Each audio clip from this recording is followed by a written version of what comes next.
Hello and welcome to Ninja Prep. This is Kapil Goyal, your educator and mentor for PG physics. तो आज का जो lecture है इसके अंदर हम ईएम वेव्स के पीवाईक्यूज डिस्कस करेंगे।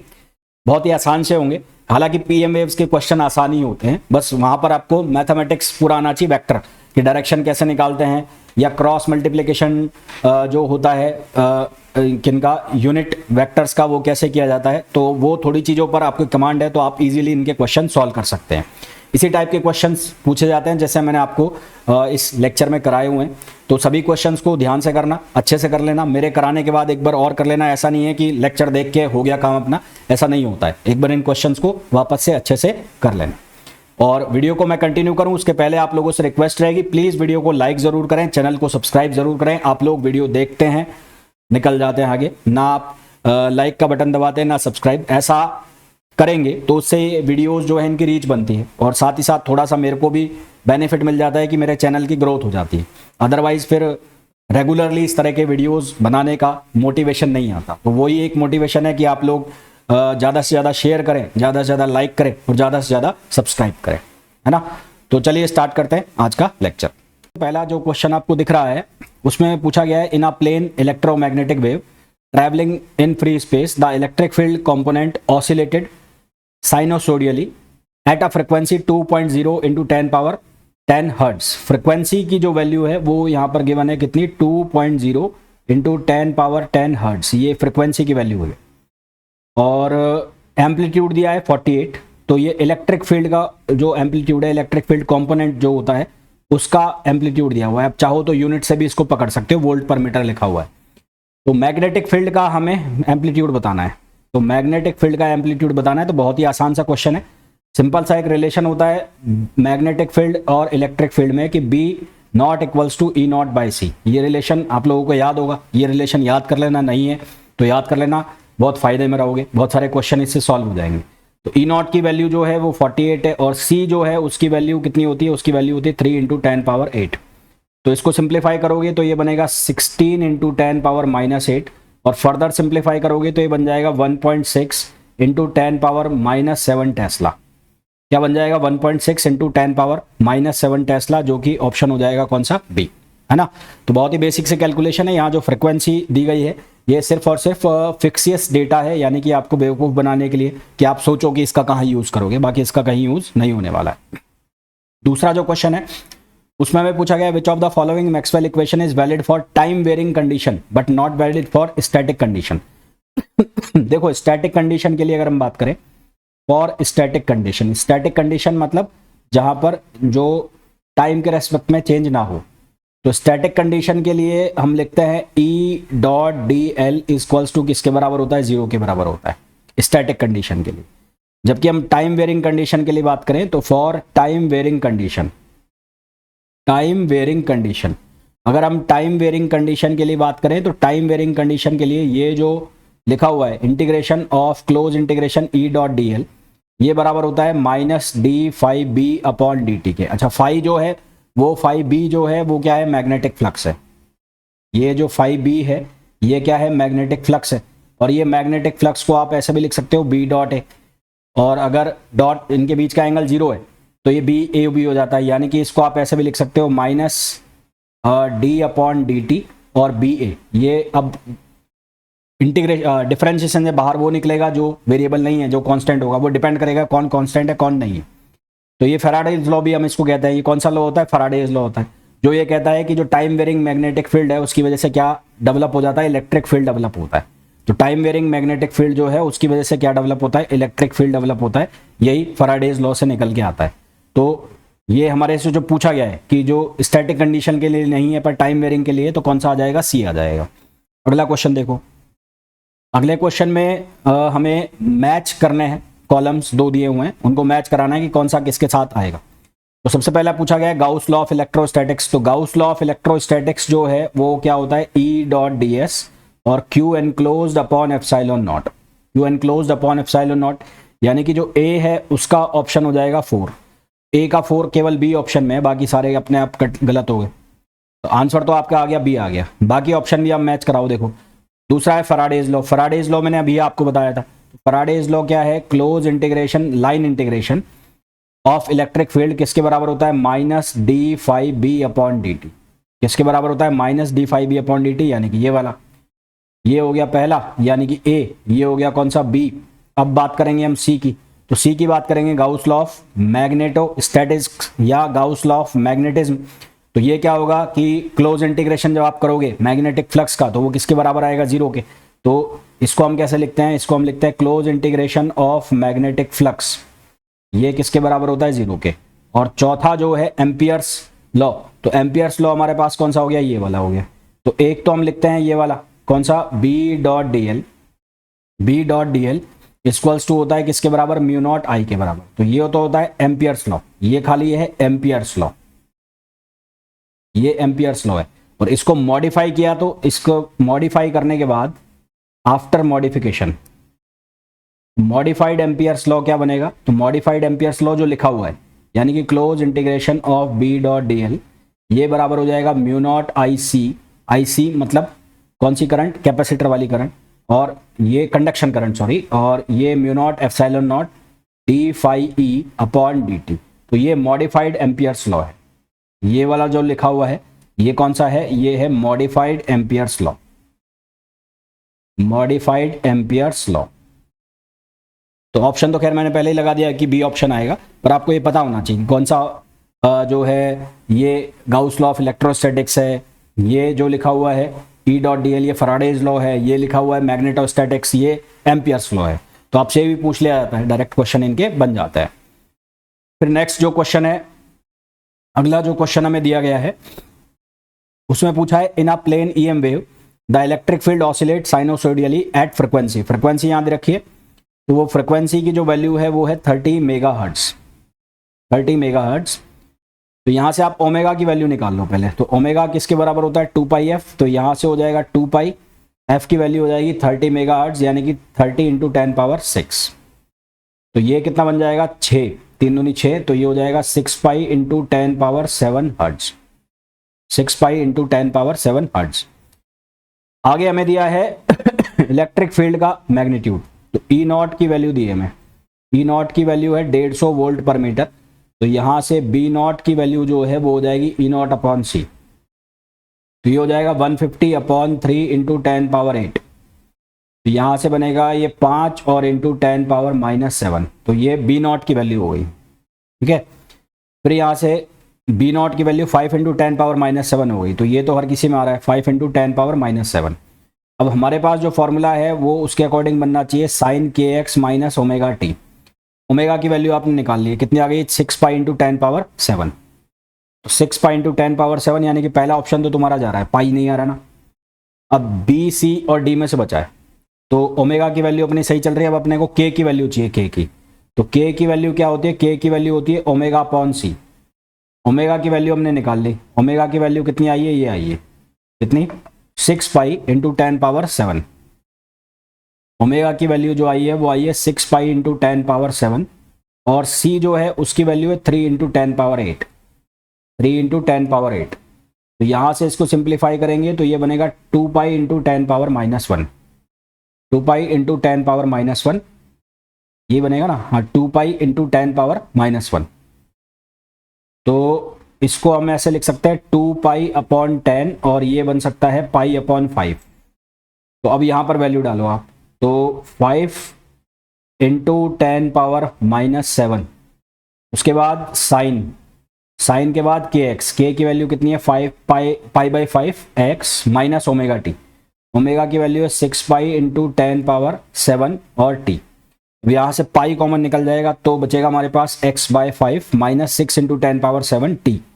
और क्योंकि इलेक्ट्रिक फील्ड और मैग्नेटिक फील्ड एक दूसरे के परपेंडिकुलर होने चाहिए, तो जेड तो यहाँ पे सब में ही है, तो आंसर हमारे पास जो बन रहा है वो बन रहा है, देखो ये सी ऑप्शन कट गया, यहाँ पर 3 आएगा, तो यहाँ +8 है, यहाँ +7 है, तो आंसर आ जाएगा आपके पास कौन सा, बी आंसर आ जाएगा। तो आपके पास कौन सा आंसर आ जाएगा, बी आंसर आ जाएगा, ठीक है। अगला क्वेश्चन देखो, Maxwell equation regarding electromagnetic wave describe the fundamental law of.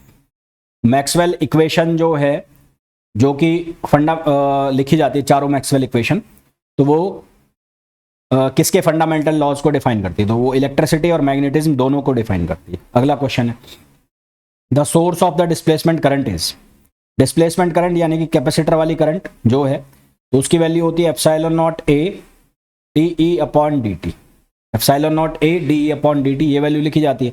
अच्छा, ये जो डिस्प्लेसमेंट करंट है इसको आप ऐसे भी लिख सकते हो एप्सिलॉन नॉट ई, तो एप्सिलॉन नॉट को अंदर ले जाओ तो आप इसको आप ऐसे भी लिख सकते हो डी अपॉन डी, इस तरह से भी लिख सकते हो। तो यहाँ पर क्या हो रहा है, किसका चेंज हो रहा है, यहाँ पर चेंज हो रहा है इलेक्ट्रिक फील्ड का। यहाँ पर जो चेंज हो रहा है वो किस में हो रहा है, इलेक्ट्रिक फील्ड में, कैपेसिटर के बीच में जो करंट डेवलप होती है वो वाली। तो सही आंसर हमारे पास कौन सा आ जाएगा, बी आ जाएगा। फिर अगला क्वेश्चन है the concept of displacement current solves an ambiguity. Ambiguity का मतलब होता है कि गड़बड़ जाना, मतलब जो दो बातें हो रही, तो कंफ्यूजन।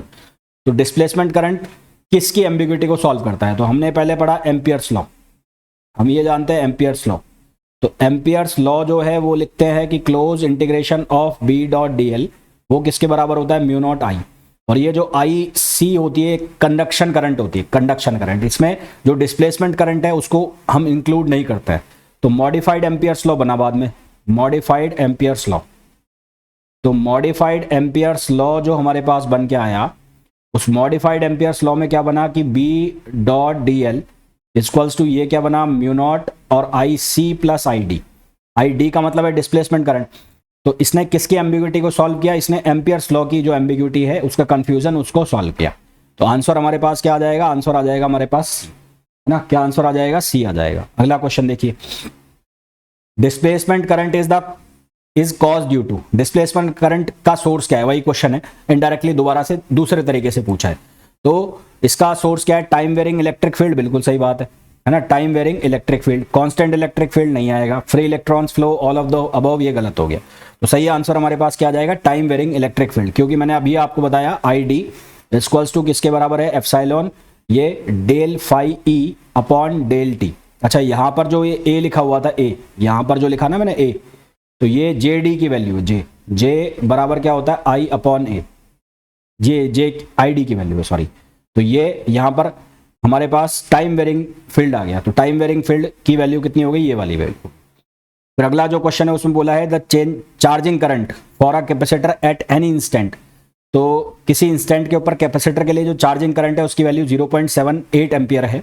डिस्प्लेसमेंट करंट कितनी होगी, तो जब कैपेसिटर के अंदर डिस्प्लेसमेंट करंट हमें बतानी है, उसके अंदर जब चार्जिंग करंट दी गई है तो चार्जिंग करंट और डिस्प्लेसमेंट करंट दोनों आपस में क्या हो जाते हैं, इक्वल हो जाते हैं। तो ये वैल्यू कितनी हो जाएगी, ये वैल्यू 0.78 एम्पियर ही हो जाएगी। कितनी हो जाएगी, 0.78 एम्पियर ही हो जाएगी। अगला क्वेश्चन देखिए, the wavelength of a electromagnetic wave of frequency, wavelength पूछा है। तो हमें गिवन है यहाँ पर फ्रीक्वेंसी की वैल्यू है 5 × 10⁻14 हर्ट्ज, ये फ्रीक्वेंसी गिवन है।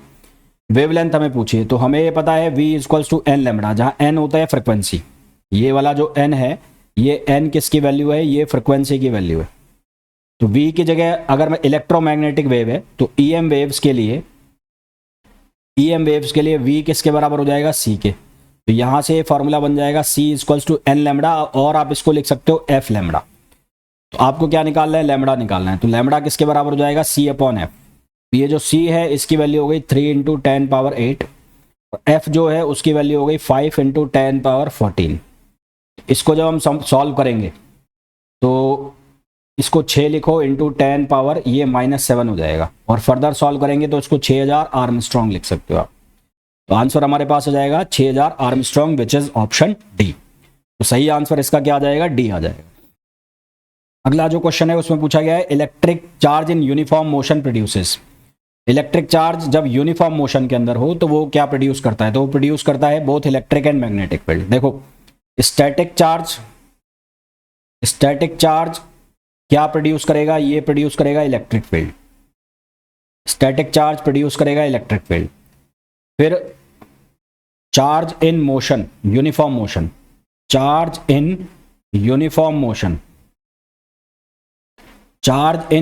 मोशन, ये क्या प्रोड्यूस करेगा, both electric and magnetic field, both electric and magnetic field, both electric and magnetic field.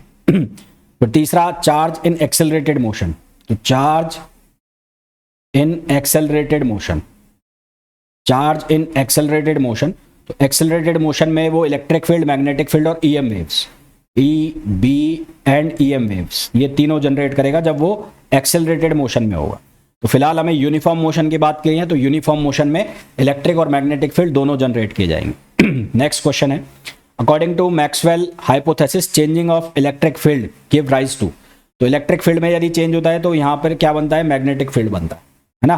तो हमारे पास जो एम्पियर्स लॉ होता है, तो एम्पियर्स मॉडिफाइड एम्पियर्स लॉ, उसके according curl of B equals to mu naught J plus epsilon naught del E upon D, यही तो लिखा जाता है। तो ये मॉडिफाइड एम्पियर्स लॉ होता है। तो मैग्नेटिक फील्ड आता है जब भी इलेक्ट्रिक फील्ड चेंज करेगा टाइम के रेस्पेक्ट में, तो मैग्नेटिक फील्ड, और जब मैग्नेटिक फील्ड चेंज करेगा तो इलेक्ट्रिक फील्ड। तो मैग्नेटिक फील्ड वाला तो बन जाता है फैराडेज लॉ, और जो इलेक्ट्रिक फील्ड वाला है वो बन जाता है एम्पियर्स लॉ।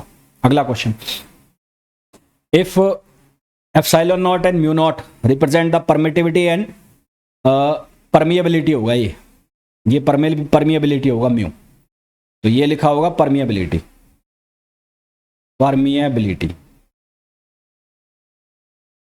तो हमें पता है कि जो रिफ्रैक्टिव इंडेक्स होता है, रिफ्रैक्टिव इंडेक्स, उसको हम म्यू से भी लिखते हैं और उसके अलावा कई जगह उसको एन से भी लिखा जाता है।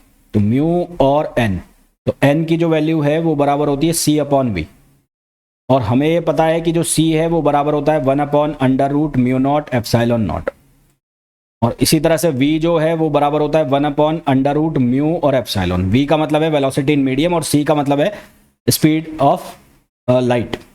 तो हमें क्या निकालना है, n निकालना है। तो n जो है वो किसके बराबर हो जाएगा, वो बराबर हो जाएगा अंडर रूट म्यू एप्सिलॉन और म्यू नॉट एप्सिलॉन नॉट। तो ये आंसर आ जाएगा। तो हमारे पास जो आंसर आ जाएगा वो कौन सा आ जाएगा, b। तो राइट आंसर कौन सा आ जाएगा, b आ जाएगा। अगला question, which of the law representing Maxwell third equation, इनमें से कौन सा जो लॉ है मैक्सवेल की तीसरे इक्वेशन को रिप्रेजेंट करता है। थर्ड इक्वेशन कौन सा है, थर्ड इक्वेशन जो है वो फैराडेज लॉ होता है। फर्स्ट जो होता है, first Gauss law of electrostatics, यानी कि ई डॉट डी ए बराबर Q enclosed upon epsilon naught. Second जो होता है वो होता है divergence of B equals to 0, यानी कि इसको आप ऐसे भी लिख सकते हो B dot D A close integration किसके बराबर 0।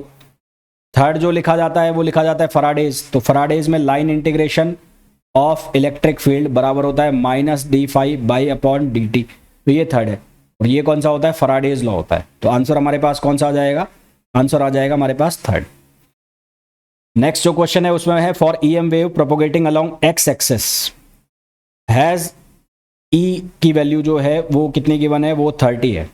Maximum value of magnetic field, तो मैक्सिमम वैल्यू मतलब बी नॉट की वैल्यू पूछी है। तो बी नॉट किसके बराबर हो जाएगा, ई नॉट अपॉन सी, और ये हो जाएगा 30 अपॉन 3 इंटू 10 पावर 8, तो 10 पावर -7 आंसर आ जाएगा। तो आंसर कितना आ जाएगा, 10 पावर -7 टेस्ला। नेक्स्ट क्वेश्चन है, the law not described by any four of the Maxwell equation is, इनमें से कौन सा लॉ है जो चारों मैक्सवेल इक्वेशन से डिस्क्राइब नहीं किया जाता। तो गाउस लॉ ऑफ इलेक्ट्रोस्टैटिक्स, ये हम डिफाइन कर सकते हैं। गाउस लॉ ऑफ मैग्नेटोस्टैटिक्स, ये हम डिफाइन कर सकते हैं। फैराडेज लॉ ऑफ इंडक्शन, ये हम डिफाइन कर सकते हैं। ले चैटेलियर्स लॉ जो है, ये जो लॉ लिखा हुआ है, इसको हम मैक्सवेल की चार जो इक्वेशन है उससे डिस्क्राइब नहीं कर सकते, है ना। तो ले चैटेलियर जो है लॉ ऑफ इक्विलिब्रियम, इसको हम मैक्सवेल इक्वेशन से डिस्क्राइब नहीं कर सकते। तो आंसर हमारे पास क्या आ जाएगा, बी आ जाएगा। अगला क्वेश्चन देखिए, अगले क्वेश्चन में प्लेन इलेक्ट्रोमैग्नेटिक वेव जिसकी फ्रिक्वेंसी दी है, एफ की वैल्यू है वो है 20 मेगाहर्ट्ज, ये फ्रिक्वेंसी दी हुई है। एक्स डायरेक्शन में ये वेव ट्रेवल कर रही है ना। तो प्रोपोगेशन की जो डायरेक्शन है, प्रोपोगेशन डायरेक्शन जो यहां पर गिवन है वो डायरेक्शन है X at a particular space and time. E जो है उसकी वैल्यू है, ई की वैल्यू कितनी है, 6.6 जूल जे कैप, यानी कि जो इलेक्ट्रिक फील्ड है वो कौन सी डायरेक्शन में, वाई डायरेक्शन में। इलेक्ट्रिक फील्ड वाई डायरेक्शन में, तो ऑब्वियस सी बात है जो मैग्नेटिक फील्ड है वो किस में जाएगा, वो जेड में जाएगा, क्योंकि तीनों एक दूसरे के क्या होते हैं, परपेंडिकुलर होते हैं। तो मैग्नेटिक फील्ड की जो डायरेक्शन आनी चाहिए वो जेड आनी चाहिए। तो अब आप ऑप्शन से भी क्वेश्चन काट सकते हैं। तो पहले में आई लिखा हुआ है गलत, यहां पर गलत, तो ए और डी ऑप्शन तो वैसे ही कट हो गए। तो या तो आपका आंसर है बी और या आपका आंसर है सी। अब आपको बी की वैल्यू निकालनी है। तो बी की वैल्यू कैसे आएगी, बी की वैल्यू आएगी मॉड ऑफ ई अपॉन सी। तो ई की वैल्यू है 6.6 और सी से डिवाइड कर दोगे 3 इंटू 10 पावर 8, तो यहां से बन जाएगा 2.2 इंटू 10 पावर -8। तो 2.2 इंटू 10⁻⁻8 यानी कि मैग्नीट्यूड तो सही आ गया। अब आपको क्या चाहिए, मैग्नेटिक फील्ड चाहिए। तो मैग्नेटिक फील्ड कैसे निकालोगे, जो डायरेक्शन ऑफ प्रोपोगेशन है, डायरेक्शन ऑफ प्रोपोगेशन वो किसके बराबर होती है, ई क्रॉस बी के बराबर होती है। तो अब यहां पर एक्स कैप है और ई में है वाई कैप, तो बी में क्या होना चाहिए, बी में के कैप होना चाहिए या जेड कैप, क्योंकि जब साइक्लिक ऑर्डर में चलेगा तभी यहां पर एक्स आएगा, तो ये पॉजिटिव जेड होना चाहिए। तो क्या होना चाहिए, पॉजिटिव जेड। तो यहां पर डायरेक्शन क्या आएगी, पॉजिटिव जेड आएगी। डायरेक्शन क्या आएगी, पॉजिटिव जेड आएगी। आप चाहो तो ये मैग्नीट्यूड निकालने की भी जरूरत नहीं थी, डायरेक्शन से सीधा इस क्वेश्चन को सॉल्व कर सकते हैं। तो आंसर क्या आ जाएगा, बी आ जाएगा। नेक्स्ट क्वेश्चन है कि in an electromagnetic wave at an instant and a particular position the electric field is along the negative z axis. Electric field जो है वो माइनस के कैप डायरेक्शन में, and magnetic field is along positive x axis, और B जो है वो positive x axis में है। तो डायरेक्शन ऑफ वेव प्रोपोगेशन, तो वेव प्रोपोगेशन की जो डायरेक्शन है, वेव प्रोपोगेशन, तो वेव प्रोपोगेशन किधर जाएगा, वो जाएगा ई क्रॉस बी में। तो ई जो है वो हो गया आई कैप और ये क्या हो गया, माइनस के। तो के क्रॉस आई जो है वो आता है जे, एक्स वाई जेड। तो जेड एक्स जो है वो क्या देगा, जे देगा, यानी कि वाई देगा। यहां उसका उल्टा लिखा हुआ है आई के, तो आई के जो है वो देगा माइनस जे, और माइनस माइनस क्या हो जाएगा, प्लस हो जाएगा। माइनस माइनस क्या हो जाएगा, प्लस हो जाएगा। तो हमारे पास जो आंसर आ जाएगा वो आ जाएगा, यहां पर आई और के है ना, यहां पर क्या लिखा हुआ है, electric field is along negative z axis. Negative z में इलेक्ट्रिक कौन सा है, electric field along negative z. मैंने उल्टा लिख दिया ये, एक मिनट रुको। तो यहां पर आ जाएगा माइनस के और ये आ जाएगा आई। तो के क्रॉस आई जो है, के क्रॉस आई, वो के क्रॉस आई हमारे पास क्या आता है, वो आता है जे। तो यहां से आंसर आएगा हमारे पास माइनस जे, और माइनस जे का मतलब हो गया माइनस नेगेटिव एक्सेस। तो ये आ जाएगा नेगेटिव वाई एक्सेस। क्या ऑप्शन आ जाएगा, नेगेटिव वाई एक्सेस। अगला जो क्वेश्चन है उसमें बोला है इन E and K represent electric field and propagation vector of the EM wave in vacuum. The magnetic field vector is given by. तो मैग्नेटिक फील्ड वेक्टर जो है उसकी वैल्यू हम कैसे लिखते हैं, 1/ओमेगा और K vector into E vector. अब जो K वेक्टर है, K वेक्टर, उसको हम कैसे लिखते हैं, उसको हम लिख सकते हैं K cap into mod of K।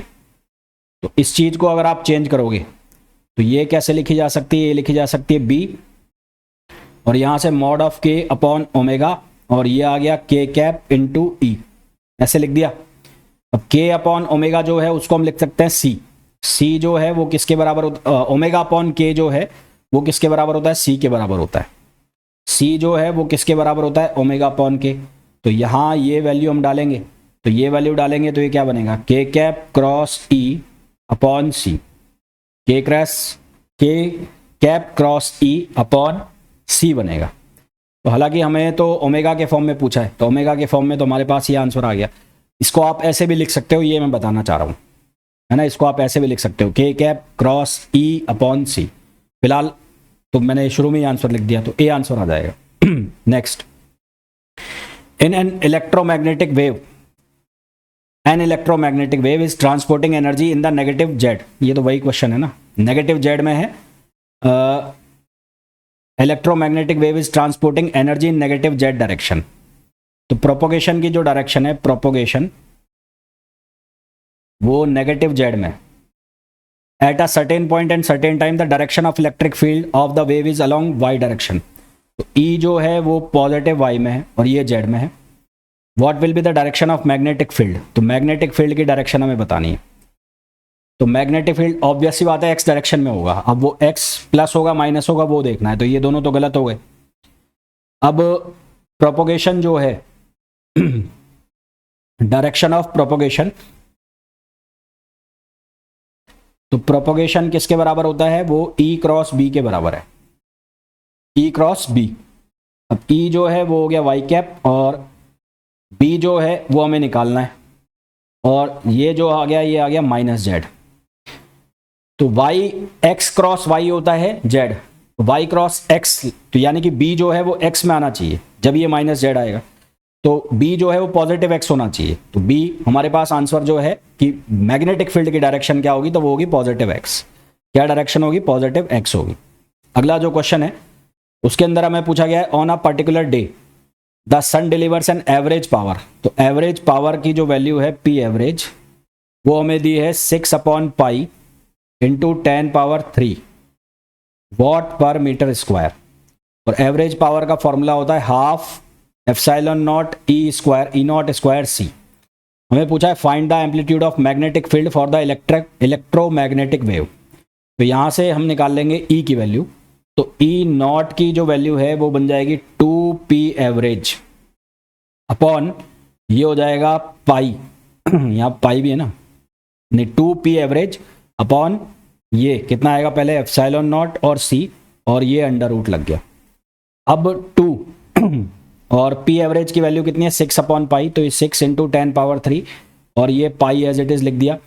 Epsilon not जो है उसकी वैल्यू कितनी लिखेंगे, वो होगा 8.85 इंटू 10⁻⁻12 10⁻⁻12 है ना। हालांकि कैलकुलेशन को बड़ा करने का कोई मतलब नहीं है, इसको सिंप्लीफाई आप ऐसे कर सकते हो। कैसे, आपको ये पता है कि 1/4 पाई एप्सिलॉन नॉट किसके बराबर होता है, 9 इंटू 10⁻9 के बराबर होता है। आप पाई एप्सिलॉन नॉट, यहाँ पे एप्सिलॉन नॉट भी बनेगा ना और सी बनेगा, तो आप 1/पाई एप्सिलॉन नॉट इसकी इकट्ठी वैल्यू निकाल लो।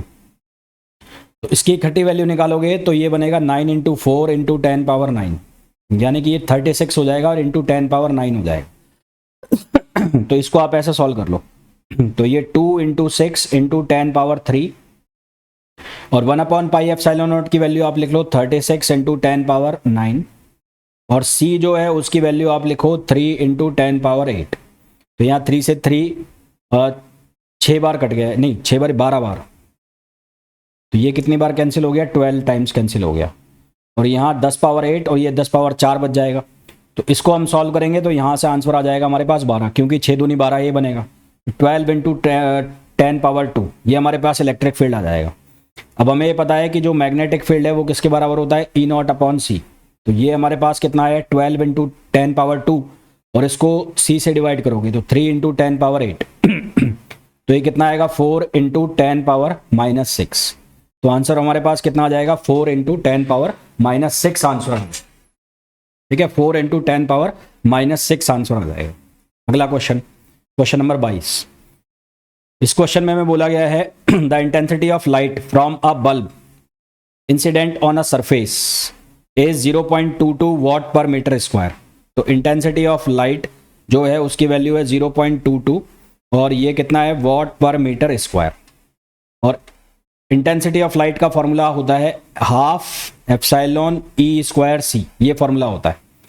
तो पूछा वही हमें, यहाँ पर भी मैग्नेटिक फील्ड निकालना है, तो सेम वैसे ही होगा जैसे इसके पहले वाला क्वेश्चन किया था।